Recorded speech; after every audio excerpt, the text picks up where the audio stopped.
We are very excited to welcome back one of our old friend, Jack Runkle. He is a former U.S. Visa officer. He's been working in this field for more than 10 years. He worked at U.S. visa embassies and in more than, I would say, 15, 17 countries. That was a lot. And then for today's subject, we're going to talk about basically around F1 visa interviews and how the visa interviewers decisions are made, when it comes to F1 interviews, what are the insider tips and what visa officers are looking for. We're also going to touch a little bit on why administrative processing, why some people will get checked, quote unquote, by visa officer, and what should you watch out for if you want to lower that chance. And by the other half of the webinar, we're also going to have a 30-minute Q&A live session. So feel free to shoot your questions right now at the Q&A session. Our colleague will collect them so hopefully we can answer them all. If you have any follow-up questions after this session, we will post this recording our social media and then our YouTube as well. So feel free to check that out, and feel free to scan our QR code so we can connect you with Jack so you can book an interview with Jack as well. So before we go in, I do want to talk a little bit about our company. We are Go Elite. We are located in Los Angeles. We are a professional consulting agency. We primarily work with Day 1 CPT universities. We help students get enrolled in universities. We help them do F1 reinstatement or emergency transfer. We also do change status applications. So, besides that, we are certified by AARC as one of the biggest, most respectful organization in American education industry. And we are also on Google reviews, so feel free to check us out on Google.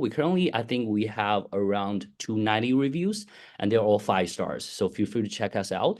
We are also on all social channels. We're on Facebook, LinkedIn, and we have our own YouTube channel. So feel free to check us out as well. And without further ado, I will stop sharing and let Jack share the screen and then take the stage. I just need 1 second here. Absolutely. Okay, hi everybody. So my name's Jack Runkle. I was a US visa officer for about 9 years. I retired 3 years ago, and since then I've been working as a visa interview coach. Jack, 1 second here. I think we still aren't able to see your screen yet. Okay, 1 second. There. We're good. Got it? Yes. All right, very good. So yeah, like Ryan was saying, I worked at 17 different embassies and consulates. I worked both as a visa interviewer and also as a manager of the visa section and a consular section. And since I retired 3 years ago, I've worked with over 750 clients to help them prepare for their US visa interview. So today, what I want to talk to you about is basically, I want to kind of give you the perspective of a visa officer. What are they thinking when you walk up to that window? First of all, I want to tell you what the visa regulations state, what a visa officer is supposed to verify with a student visa applicant. First of all, they want to check that you actually intend to study rather than having some other secret purpose, like wanting to work in the United States unlawfully or going to reunite with a family member you have there. Second, they want to make sure that you actually intend to leave at the end of your studies rather than just stay around living in the United States, maybe after you finish your courses. Finally, they have to verify that you can pay for your studies. Those are the 3 things that the regulations state we have to verify. So you'll notice a lot of the visa interview questions have to do with these 3 topics. Why are you going with this university? Why did you choose this program? That's trying to verify whether you really have an intent to study in that program. They want to try and gauge whether you have interest in what you say you're going to study. What are you going to do after graduation? Again, a good example of trying to figure out whether you're really intending to leave the United States and have some plan for what you want to do after you finish your studies. And finally, they want to know about your financial situation. Who's your sponsor? What do they do? How much money do they have, etc. So that's what the regulations say a visa officer is supposed to consider when doing the interview. But really, what is a visa officer thinking during that interview? It kind of boils down to one big idea, and that is they are wondering, are you a fake student or are you a real student? Because maybe you're not considering this because you all who are listening are real students, but there are a lot of visa applicants who apply for student visas who have no intention of studying in the United States. And visa officers are on high alert trying to figure out who those people are. before you walk up to the window that day with your visa officer, there might have been 5 other applicants who were fake students. And so a visa officer is on hyper alert. Are you fake or are you real? As you can see in fiscal year 2022, 35% of student visas were refused. It was a larger than usual number. So there are a lot of people out there who are trying to go to the United States with a student visa, but have other motives. So the problem also is, even if you are a legitimate student, if you act in a way that the fake students act in, then the visa officer is going to think you're one of them and they're going to deny your visa. So today I want to talk to you about what it looks like to a visa officer when they think they have a real legitimate visa applicant in front of them. One thing you have to consider is that visa officers are American, and so they think like Americans. And our process of going to university is very complicated. We spend, months and months carefully researching the university we want to go to. We have high school counselors who are helping us through the project. We spend hours and hours online trying to figure out what university is right for us. We always apply to multiple schools because we are aiming for maybe our dream schools, our middle schools, and then our safety schools, knowing that we're probably not going to be admitted by all of them, and we want to make sure we at least get admitted to one. Finally, after we get all of our admits, we very carefully discuss it with our friends, our family. We think about, where do we want to spend these next 4 years, 2 years? What do we want to invest all of this money in before we come to a decision? Now, when you're overseas, it's a little different because you living overseas aren't familiar with the US educational system. Maybe first of all, you decide, hey, I'd love to study in the United States also because it can lead to this great work opportunity afterwards, either doing optional practical training after, or maybe even trying for an H-1B or a green card after. That's a great opportunity for a lot of people. So when they have that desire, they, are rightfully confused by the complicated US educational system. And oftentimes they want to work with a consultant or a visa agent who can help them through that application process. And then once they get their admits back, maybe they're really thinking hey, I know a lot of people get refused a US visa. I want to make sure I pick a school that I think is going to get my visa approved. I want to stress, this way of doing things is totally fine. It's legal. There's no problem here. But it's very different from the US way of doing things. And you'll notice that the questions that the visa officer is asking more than anything is based on these 2 steps: carefully researching universities, choosing one carefully based on your personal criteria.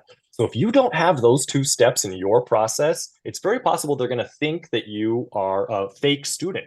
So how do you make sure that they don't think this? You have to fall in love with your school, and you have to find a school that you love. So when you work with a consultant or a visa agent, make sure that it's not just something passive where you don't even know the schools they're applying for you. You don't know anything about those schools. You're just kind of waiting to get an I-20 to be able to go to your visa interview. Make sure it's a collaborative process you have with that visa consultant. And really look into these schools and figure out which one is exciting to you, because you're going to be spending a lot of time of your life and a lot of money to be able to go to this experience. The best thing to do is start out thinking where you want to get to, because the whole idea here is that the program that you choose is an intermediate step to get you to some future goal. Visa officers know that you aren't investing a lot of time and money just to become, a better person. They know you want to get some kind of return in the future. So start with that future goal, pick the program and the school that you think lead to that goal, and then a visa officer is going to recognize that story, and it's going to make sense to them. And visa officers are always looking for stories that make sense. They're very good at sensing when something is not quite rational or doesn't seem like what a normal person would do. They can do that because they've done tens and thousands of these interviews, and they kind of know what the normal distribution is, right? Make sure you apply to multiple schools, just because it's smart, but also because it'll make you look more like the pattern of a legitimate student. And then when you get your admits, don't just pick a university that you think is most likely to get you a visa. Pick the one that is very exciting to you, so that when the visa officer asks you that most important question, why did you choose this university? They're going to hear it in your voice when you explain the reasons that school excites you.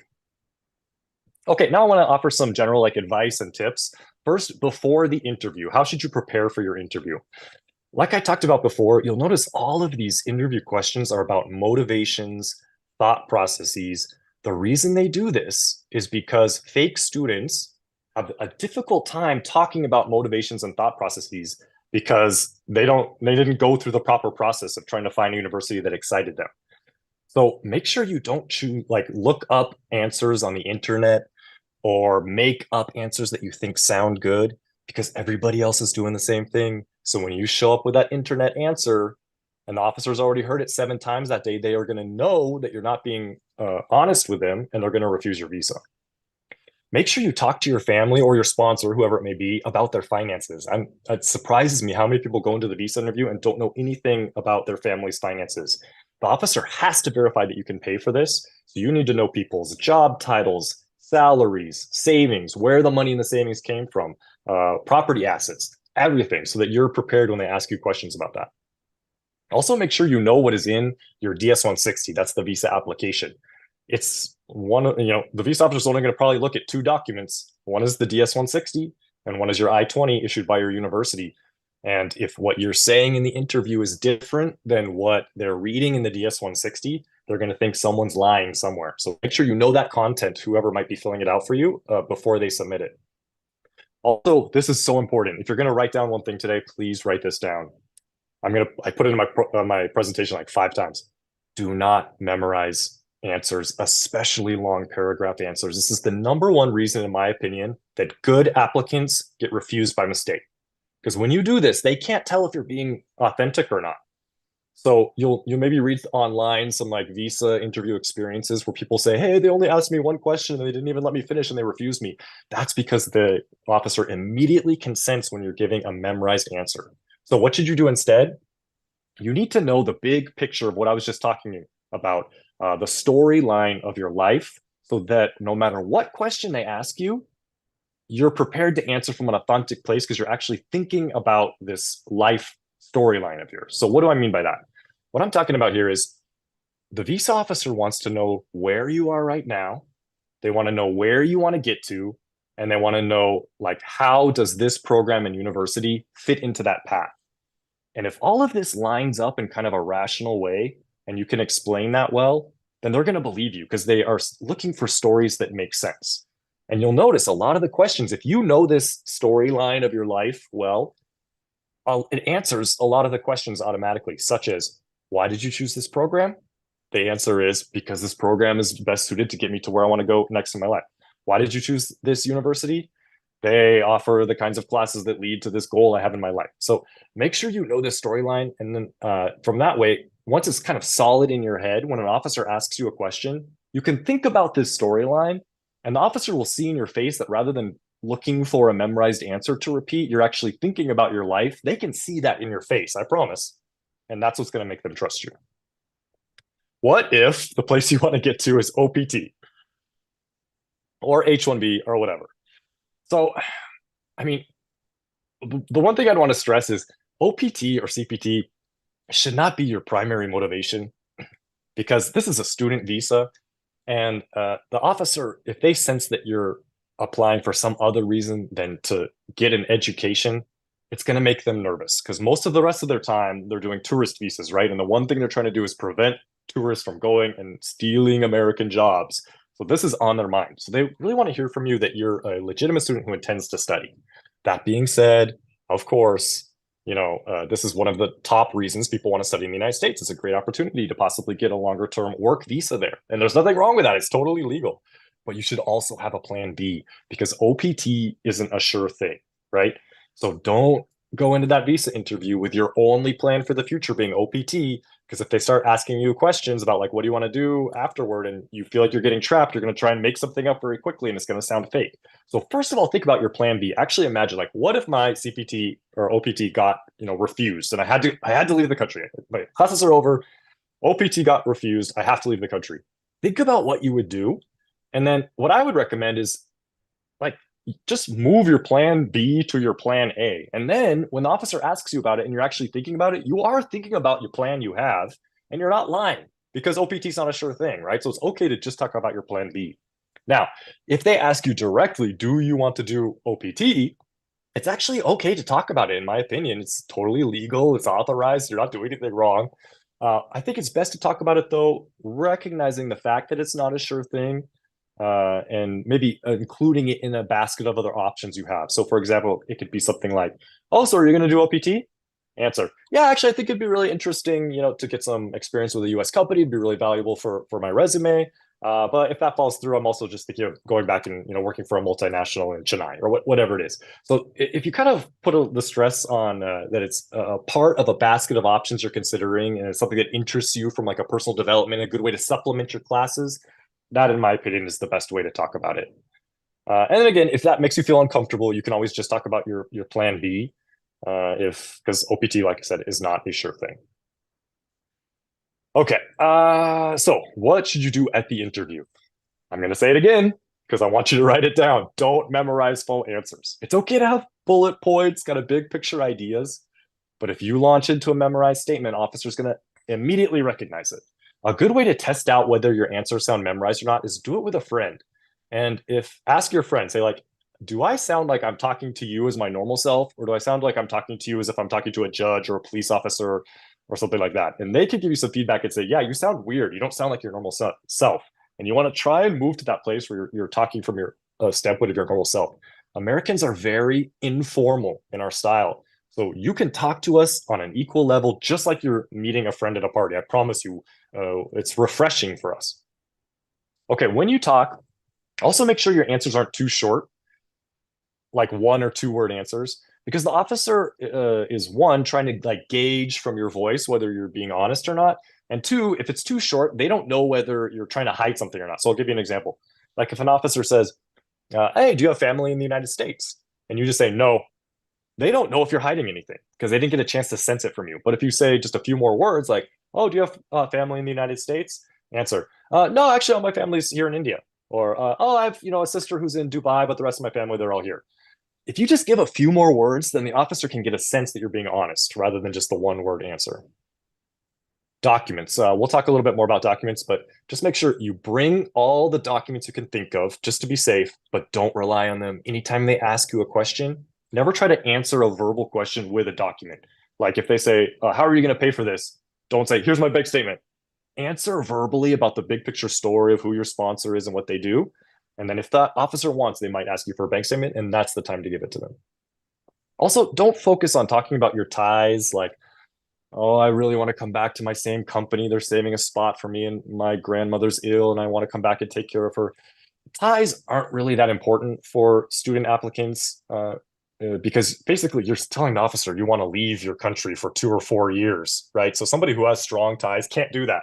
And our regulations specifically state that officers do not have to focus on ties for student visas. So rather than focusing on ties to your home country, focus more on this storyline we're talking about. If you could tell a compelling story about how your plan eventually results in you leaving the United States, an officer should be satisfied. Like we talked about, talk very like conversationally. It's key. This is important. If an officer interrupts you, which they do a lot, unfortunately, they're kind of in a hurry, don't try to finish your answer because you'll miss the next question they're asking you. And if that happens, then things go south real fast. So as soon as you hear them interrupting you, it's not a bad thing. Don't worry, but stop talking and listen to the next question because you really want to see what direction they're going next. And if it's the end of the interview and you feel like there was some important point that didn't come up, like you got a scholarship or something, there's a time usually at the end where they're typing some notes before they tell you what their decision is. So if it was a really important piece of information that you think could help your case a lot, that might be a time to bring it up if it didn't come up before. And it would sound like this, like they're typing, "Oh, excuse me, I just want you to know I also got a $20,000 scholarship." Just like that. In my opinion, it wouldn't hurt anything and it could help your case. People always want to know what they should wear. My advice is wear what you would wear to a nice cafe with your friends. Don't wear something you wouldn't normally wear. You'll feel uncomfortable and the officer will read that in your face. So you should look nice, but comfortable. Okay, money. It's really important. It's one of the 3 points a visa officer is supposed to verify, right?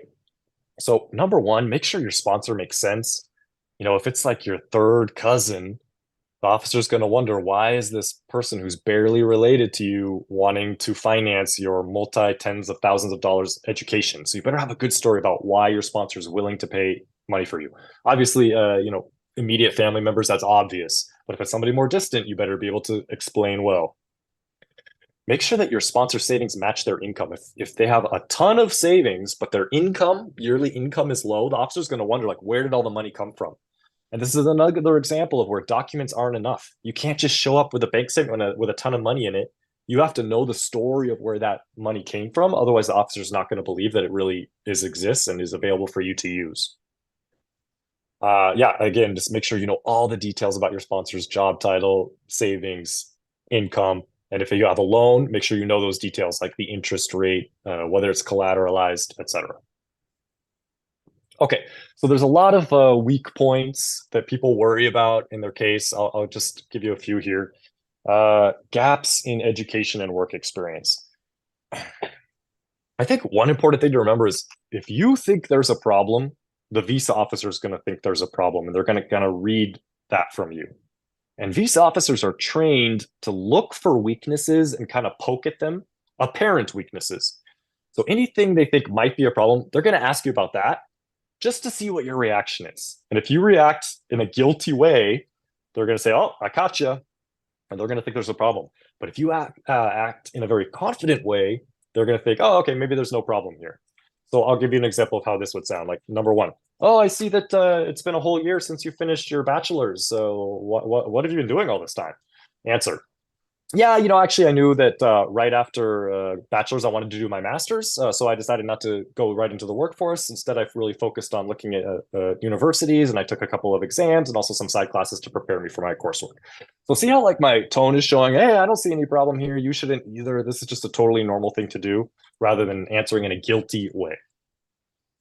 Anytime they want to like, if they found some kind of weakness in your profile too, it's a good idea to shift something else that maybe is a little stronger. So, for example, if you had a low GPA and the officer asks you about it, you should try to find something that is, a silver lining in the dark cloud. Like if you got a good test score sometime, or if your grades are slightly higher in the coursework that you actually want to do in university, or if they got better over time. These are all things you could highlight. So, for example, oh, and also remember, these officers don't know what a specific GPA means in your school. So you can tell them.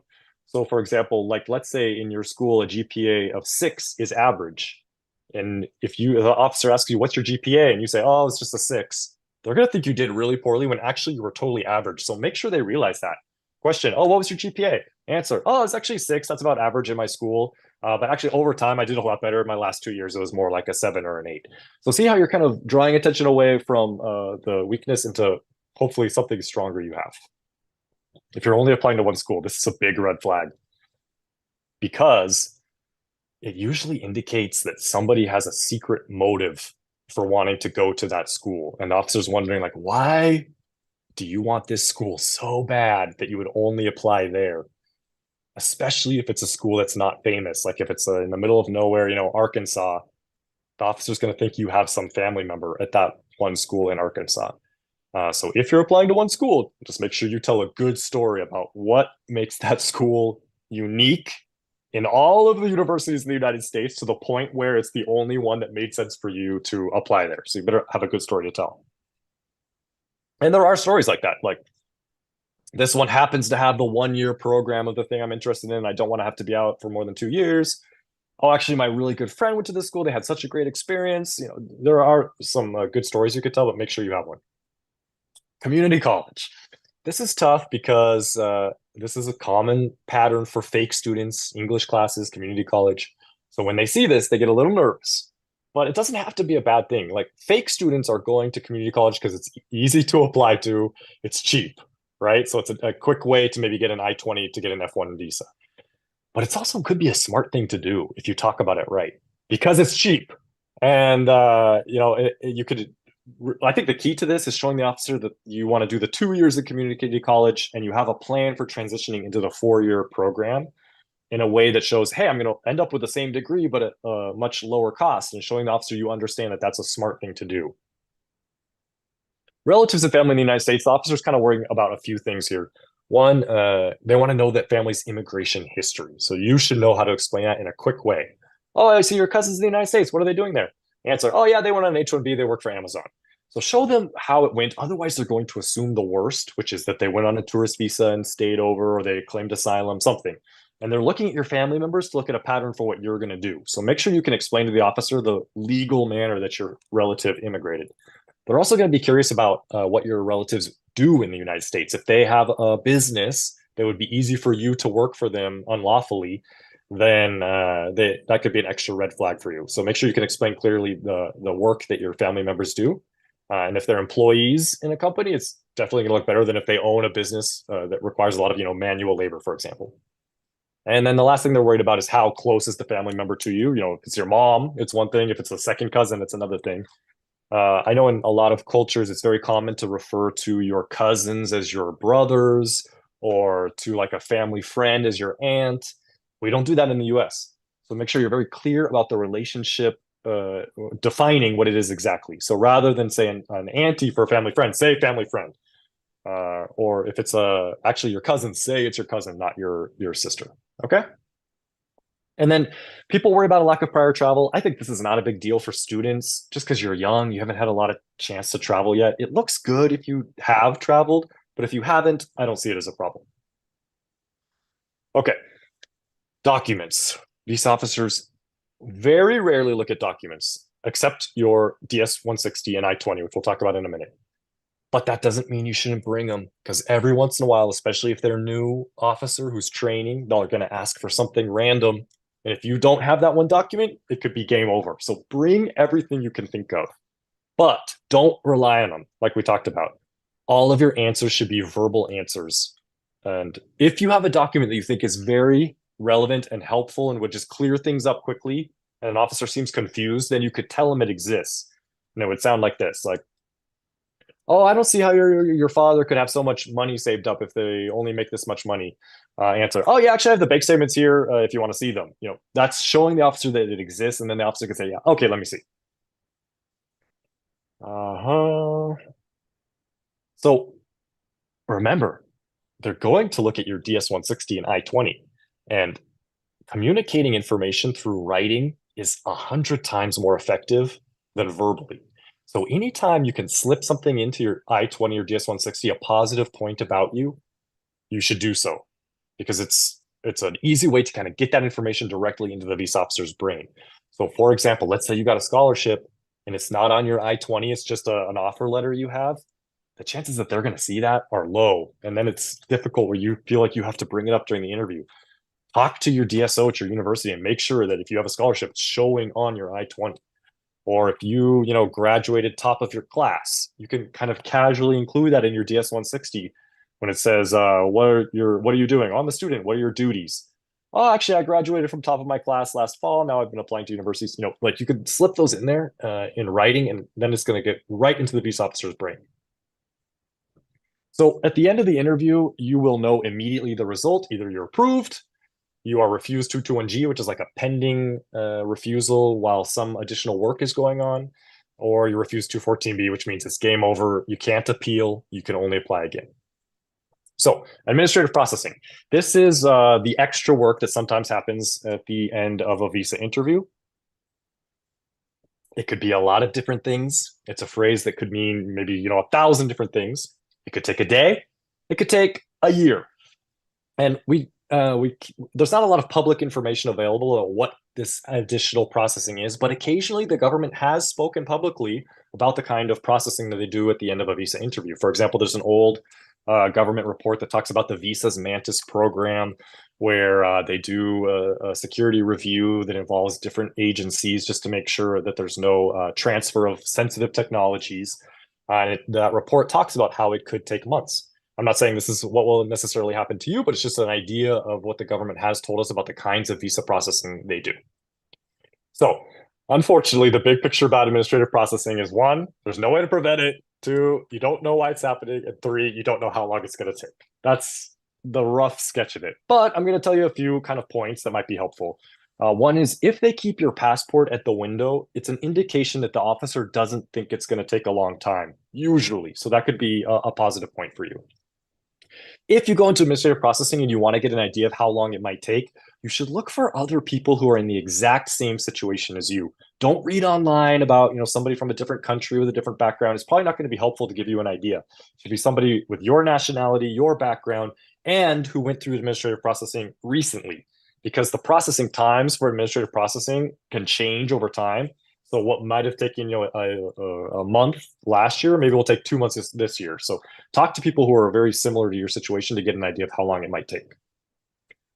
Make sure when you're talking about yourself, avoid any kind of jargon. Make sure that the officer clearly understands what you do. These officers usually study things like political science, so they don't know a lot about, computers or science. So explain it in a way that like your grandmother would understand.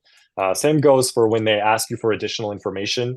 If they ask for it in writing, make sure that's also easy to understand and that you send it immediately. And don't miss a request that they might ask you for additional information, because sometimes it'll go in your spam boxes and sometimes it'll go to an email address you forgot you used to set up your appointment system. So check all your email addresses, all your spam boxes if they tell you you're going into administrative processing. And then this is kind of rare, but if by some chance there's like a humanitarian angle here, like you're an F2 and your spouse is in the US and is, sick or having a baby or something, those are like kind of the very limited circumstances where maybe your administrative processing could go faster, or a national interest angle. Like if you're working on the COVID vaccine during COVID times, that would be an example of where maybe it would go faster. And then if your administrative processing is taking a lot longer than the average amount, what seems to be the average amount, you could talk to a lawyer. There are ways where they can, ask the government to please finish the work that the government is supposed to do when it's taking longer than average. I am not a lawyer, so I'm not an expert on that, but you might want to talk to a lawyer if you find yourself in that situation. Okay, what happens if you're refused your visa? Uh, there's a lot of misinformation out there about how you have to change your profile. And I can understand why people think that, but it's not true. If you change your university or your program right after, the officer's going to think you don't care about your university or your program and that you're just trying to get a visa to go to the United States. So I would encourage you not to change important things like that. What you do need to do is make sure the second officer has new information that the first officer didn't have, because that's what's going to let them make a decision that was different than last time. So this is another opportunity. I think I have this written here. If, for example, on your DS-160, there's a new paragraph that opens up for you if you've been refused. It says, why was your visa refused? And it lets you write whatever you want. That's the place where you want to, in a very succinct manner, explain the new information that maybe didn't come up in the first interview that is helpful to your case and that the second officer could use to approve you. Remember, the second officer is going to be able to see all of the first officer's notes. So you have to make sure everything there is consistent. They can also check your old DS-160 from your first application. So make sure all of that information is consistent. Otherwise, they're going to think you're lying. Just some quick myths here. I know we're going over time. Like I said, students really don't have to show ties. It's not as important. You do not have to wait 6 months to apply again. And in fact, sometimes that could hurt you. Like, for example, if you're unemployed and you just finished your bachelor's and then another 6 months goes by and you still haven't done anything, it's going to make you look more and more like you're not going anywhere in life. This is something I hear a lot. You have to show 1.5 times the amount of money that's shown on the I-20. You only have to show the amount shown on the I-20 in liquid assets. And then the other half is you have to convince the visa officer that you can continue paying for future years, which would usually be either through a loan or through your sponsor's salary. That's what the requirements say. Officers have no quota for approvals. They also have no quota for like, oh, this university, we've issued too many, we have to stop issuing that. Does not exist. The outcome is not determined beforehand. In almost all cases, when you walk up to the window, that's the first time anybody's looking at your case, and they're making the decision right there in real time. Okay, so if you could take these away with you, make sure you really know a lot about your university, that you love your university. You could explain clearly why you love your university.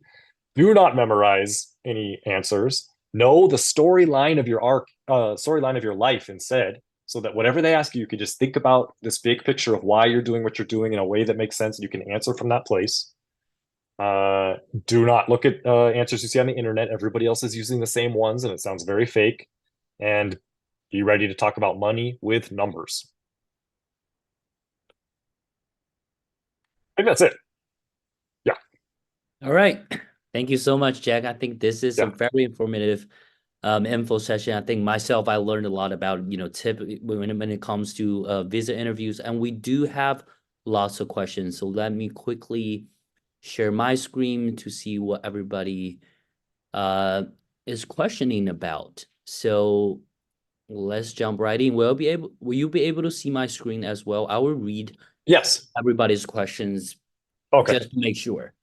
Okay. First one is, does the visa interviewer know what schools are more commonly presumed as day one CPT school? Just to give the context, day one CPT schools are the schools that have specific programs that let students start CPT right away when they go to that school. And Yeah. thus, does that push student visa, into administrative processing automatically? Well, I don't want to talk about, I don't think you have to worry about a connection between CPT, day one CPT schools and administrative processing. But I want to say, yes, visa officers do become familiar with day one CPT schools, but it changes over time. And visa officers are always leaving and coming and going. And you'll find, I think, with officers with less experience, they won't be as familiar with it. And also in countries where it's not a common pattern, they also won't be familiar with it. But if you're talking about India or China and it's an officer who's been there, more than a month, they're probably going to know the most common day one CPT schools.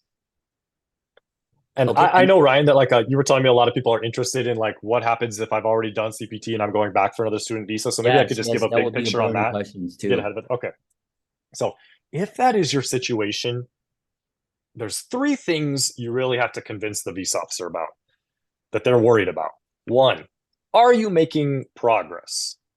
So, for example, like if you went to a really high quality master's school and now you're applying for a PhD program in a really low quality school and you're paying for it, the visa officer is going to think like you're not making progress. Uh, and that's going to make them nervous. Number two, does the officer think you want this visa for the studying or for the working? So you really want to make it clear that this is about your learning experience, the coursework, and if there's CPT involved, that CPT is supplementing your coursework. And you should really sell it on how yeah, because you value real world experience. You found that it's a great way to learn in addition to the coursework. Internship experience, you could call it. Then it sounds more like it's supplementing your coursework. And then Yes, finally, the officer's going to want to know, when does it end? So if you've already been in the US for 6 years, they're thinking, okay, you want another visa? That was going to be 8. And then when does it end? So you definitely want to give them like, oh yeah, and then I'm going to be graduating in November of 2026. And then I have a plan to start my own business in, China or whatever. yeah, absolutely. I don't want to cut you off, but also one thing to add is that because you mentioned in the webinar session that maybe you're looking for somewhere that is more affordable or you're seeking out a community, that would be a selling point to the visa officer as well. So if you It go can to be. A1 CBT universities, also make sure that you can bring it up yourself, that you're looking for a more affordable options. They're offering very competitive programs and stuff like that, that you're really like this program. I think that would be a better option to explain it, right? Yeah, I would say you have to be really flexible because, like we talked about, there are some officers who don't know about day one CPT schools. So in the beginning, I would keep it kind of, general and see if they're one of those officers. But then if they say to you, like, oh, this is one of those day one CPT schools, right? That's when you want to suddenly, like we talked about, don't make it a problem, make it a no problem and Mhm. say something like, yeah, actually, that's one of the reasons I chose the school. I love, like the idea of being able to do a real world internship. So that was one of the reasons I applied there. So see how I'm showing it? It's not a problem. It's actually, I see it as an advantage. Yeah, absolutely. That is a great response. And I think the second question is kind of just a follow-up to the first one. Uh, this person have done OPT. So if he goes to or she goes to another school and did CPT and wanted to get a visa interview, would that be, a question to the intent to leave the US part? Yeah, again, this goes back to those 3 points that you want to convince the visa officer of. Like, are you making progress? Are you going to leave? And are you doing this because you want to learn or only because you want to work? So those are the Mhm. three kind of points you want to focus on. Yeah, absolutely. And let's go to question number three. I think this is a more individual case. This person is born in India, been in the US for a long time, and now is a University of California student, and had a history of changing of status from H4 visa to a F1 visa. Now, if she or he wanted to go back to India, to get a visa interview going, for example, that would be a more complicated cases. But what's your general suggestion for people with those kind of complicated situation? Yeah, so if you're going back and forth like this, you're Or gonna if raise your you, chances. or if at all, do you recommend these people to go back to India, or do you have any other recommendations? I would say you're risking. It's a high risk, but if you really need to go back, it's your family or something. Like some ways you could maybe increase your chances. Or Mhm. if your F1 school is very high quality, the higher quality, the worse they feel about refusing you. And then also you talk here about should you talk about possible H1 job plans after? I think it's kind of the same as like with OPT. If they ask you directly, you could say like, oh, I might, try out for the H1B lottery, but I know that's not a sure thing. So if it falls through, then I have a plan to move back and do XYZ in my city. Yes, absolutely. And I think for individual cases like this, we would always recommend you to talk to an expert. So if you want to scan the QR code, we can connect you with an expert like Jack, or you can just Google Visa interview coach to go to his website so you can book a consultation with Jack. And I think Jack will be able to answer you with your unique, individual cases to help you prepare for those kind of interviews. And let's go to the next question. I'm on my final year of OPT and I'm studying computer science. I'm planning uh to go for a second master if I don't get H1B. This is like a field of choice. Do I choose, like, for example, if this person wanted to go for a visa interview, does he needs to avoid the same major of CS? I would say so, because otherwise it looks like you're not making progress, right? The officer's saying, "Hey, why are you doing a second master's? You already have this master's." So if you have to do it this way, you got to have a really different kind of master's that is leading you towards some even a higher goal, and it has to make sense the whole thing together. Like, oh yeah, I've been working in computer science and it's okay, but actually I fell into this great software architecture, project management position that I love. I don't quite have all the skills I need to be able to do that. So with this project management degree, I'll be able to learn how to do, manage people, manage projects, manage time, whatever. So if the officer understands that path of your life we're talking about and where it's going to get you. Yeah, absolutely. And next question. This person is asking a more general question. Can a person apply for F1 visa while in the US? No, I mean there are processes to change your immigration status in the U.S., but you should talk to a lawyer about that. That's well outside my expertise. Yes. And go moving on to the next question. Um, this is also another OPT situation. So if the person is now on a F1 visa and is currently under stand OPT, if he returns to China next year, will that process of reapplying to F1 easy? I think that process wouldn't be easy, quote unquote, but does it require an interview and what is the risk? It sounds to me like maybe they're talking about they did one course of study and now they're in the middle of their 3 year STEM OPT and they Yes. want to renew during their STEM OPT, but not for a new program, just to finish out their STEM OPT.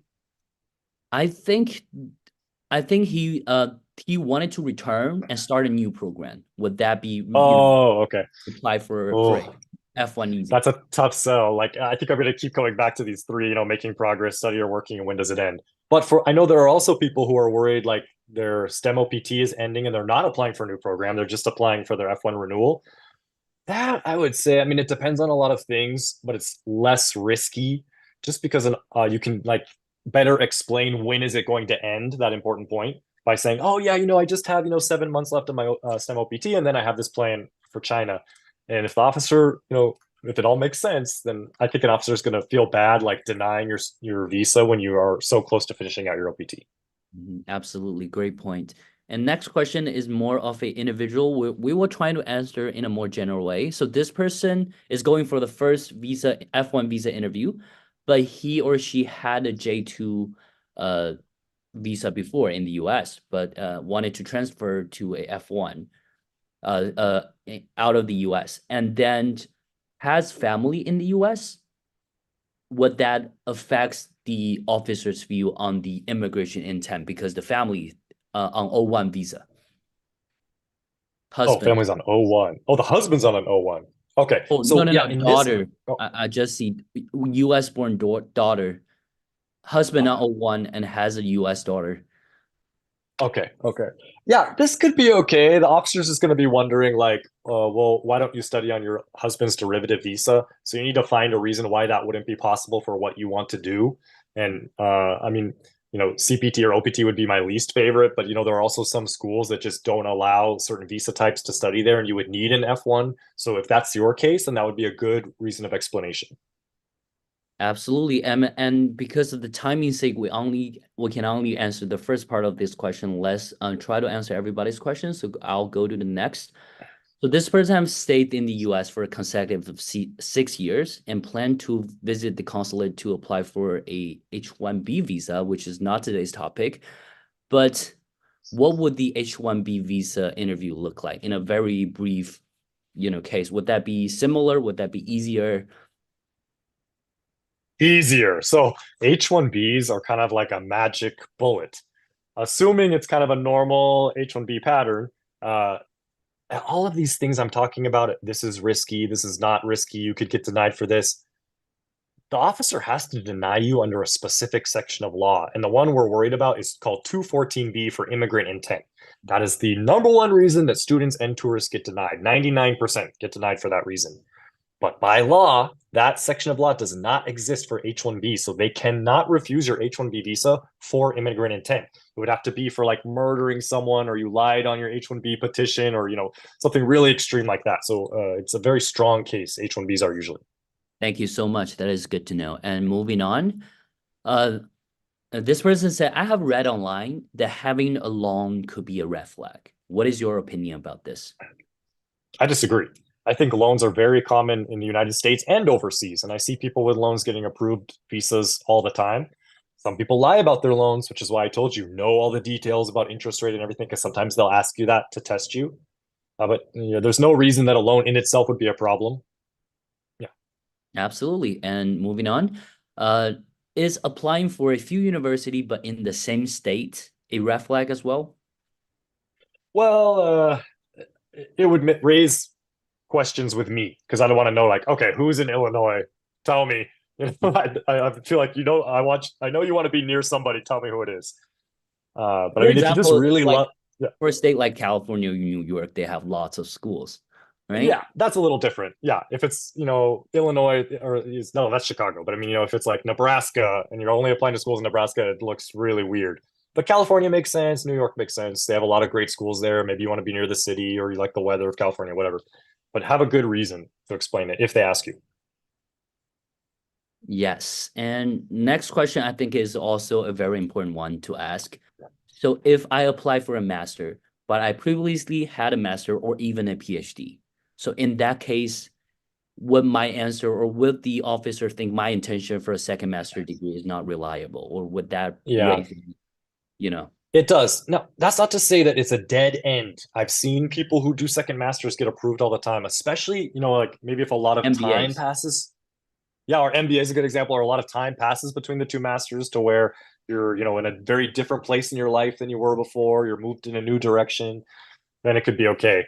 But you want to make sure, like I said, the officer's worried, are you making progress? And that can look like you're not making progress, and it can make it look like you only want to work. Those are Yes, the two absolutely. I think for this unique obstacles. situation, we will also recommend you to scan the QR code to connect us, to let us connect you through, through visa expert like Jack, so you can book a session with him and maybe ask him a more personal, detailed questions to help you prepare for that interview. And moving on to the next question, I only get one offer actually, but I apply for multiple universities, even though I'm not selected by those applications. Could I tell the officer I will apply for these schools? Yeah, absolutely. And actually, it's kind of funny that can work to be a strength for you because if they ask you why did you choose this university, you can almost turn it into a joke and say, "Well, actually, it was the only one that accepted me, but I'm happy because they have a really good blah blah blah." Then add some things you like about it. But starting out with that kind of lightens the mood, and it's not something that a fake student would say. Absolutely. And what kind of evidence are visa interviewers, visa officers expect from that? Do they like, because they don't have an offer, like what kind of documents may they like prepare for? I've I've never heard of an officer asking for proof that you applied to other schools. It would be very rare, But yeah, just in case, bring like those, email confirmations or whatever you have on the very unlikely chance they ask you. Yeah, absolutely. Thank you for that. And next question, this person's father and direct relative have an approved I-140, so is under the green card application and has immigration intent. And as an H4 holder who's going to be an F1, is this person's intent safe? Or, if that OPT, and then he or she talk about OPT again, so I kind of got lost there. I mean, we can answer the first part. If your Yeah. direct relative is on a green card application, how do you prepare for that visa interview in short?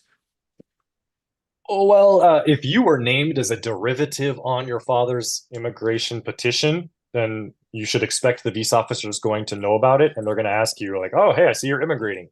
You, even if that's the case, it could be okay if you can explain how you're using this non-immigrant visa over the short term for a temporary visit, and then you have a plan over the long term for immigrating. But you have a plan for like applying for that immigrant visa outside of the United States. This especially works, if it's like an F4 where it could take 10 years in your country for it to become current.